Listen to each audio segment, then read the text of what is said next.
Assalamualaikum warahmatullahi wabarakatuh. Perkenalkan, saya Rita Martika Dewi dari kelas 11 MIPA 2. Di sini saya akan menjelaskan tentang pembaruan Islam pada masa modern. Pembaru Islam pada masa modern. Pada periode abad modern, abad ke-19, kesadaran umat Islam mulai muncul. Kesadaran ini muncul ketika bangsa Eropa berhasil menguasai dunia Islam. Pada awalnya, orang Eropa lah yang mengalami stagnasi. Eropa juga dikalahkan oleh Muslim pada abad klasik 650-1250. Contoh keberhasilan bangsa Eropa yang menguasai dunia Islam antara lain: 1. Negara Utsmaniyah yang dielu-elukan umat Islam pada akhir abad pertengahan ternyata surut karena kalah perang dengan penguasa Eropa. 2. Napoleon Bonaparte dari Perancis mampu menguasai seluruh Mesir dalam waktu kurang dari 3 minggu. 3. Inggris sebagai salah satu kekuatan Eropa mampu memasuki India dan menaklukkan kerajaan Mughal. Tokoh-tokoh pembaru Islam pada masa modern. 1. Pembaru dari India ada Syah Waliullah.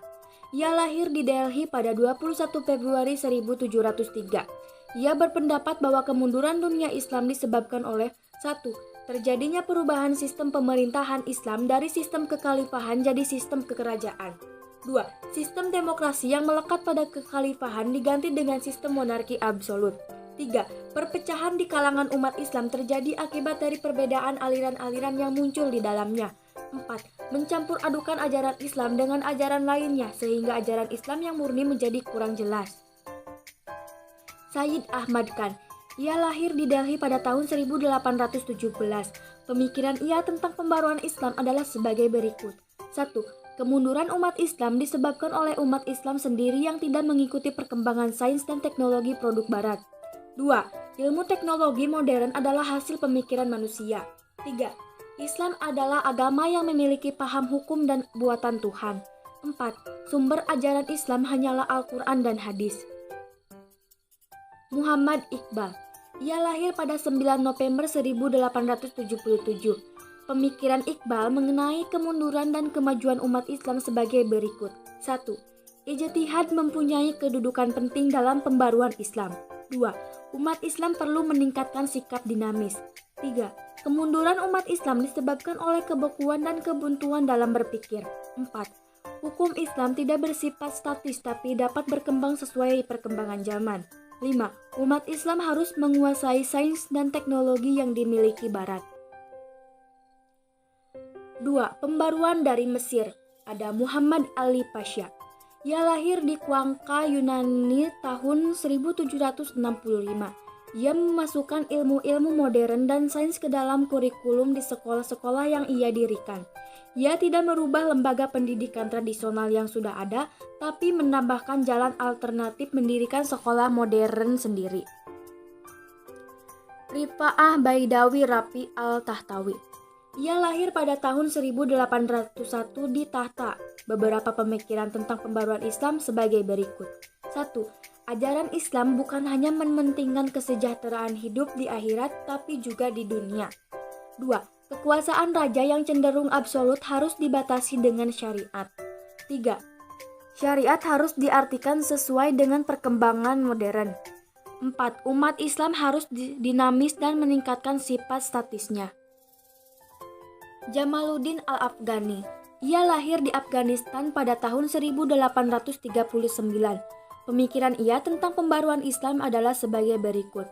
1. Kemunduran umat Islam tidak disebabkan karena Islamnya, melainkan karena berbagai faktor yang terdapat dalam diri umat Islam sendiri.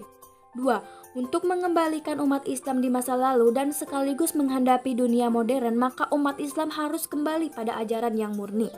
3. Corak pemerintahan otokrasi dan absolut harus diganti dengan pemerintahan demokratis.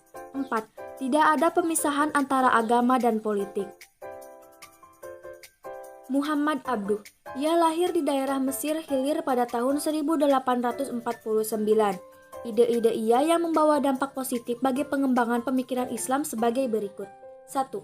Pintu ijtihad masih terbuka lebar bagi umat Islam. 2. Islam adalah ajaran rasional yang sejalan dengan akal. 3. Kekuasaan negara harus dibatasi dengan konstitusi yang dibuat oleh negara yang bersangkutan. Muhammad Rashid Rida. Ia lahir pada tahun 1865 di Kalamun. Pemikiran ia tentang pembaruan Islam adalah sebagai berikut. 1. Di tengah kehidupan umat Islam harus ditumbuhkan sikap aktif dan dinamis. 2. Umat Islam harus meninggalkan sikap dan pemikiran fatalis Jabariyah. 3. Akal dapat dipergunakan untuk menafsirkan ayat hadis tanpa meninggalkan prinsip umumnya. 4. Umat Islam harus menguasai sains dan teknologi untuk mencapai kemajuan. 3. Pembaruan dari Turki. Ada Sultan Mahmud II. Ia lahir pada tahun 1785. Pemikiran pembaruan Sultan Mahmud II adalah sebagai berikut. 1. Menerapkan sistem demokrasi dalam pemerintahannya.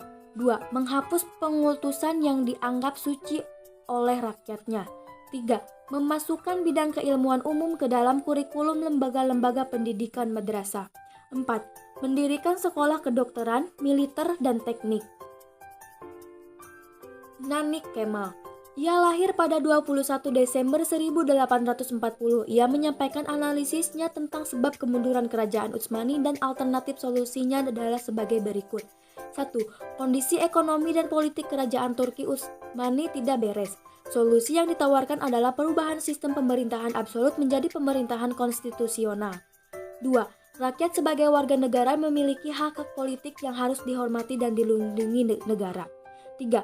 Pemerintahan demokratis tidak bertentangan dengan ajaran Islam. 4. Islam mengajarkan al-musalahat alam ammah. 5. Kepala negara dengan mengurus negara tidak boleh melanggar syariat. Sekian dari saya, terima kasih. Mohon maaf apabila ada kesalahan. Wassalamualaikum warahmatullahi wabarakatuh.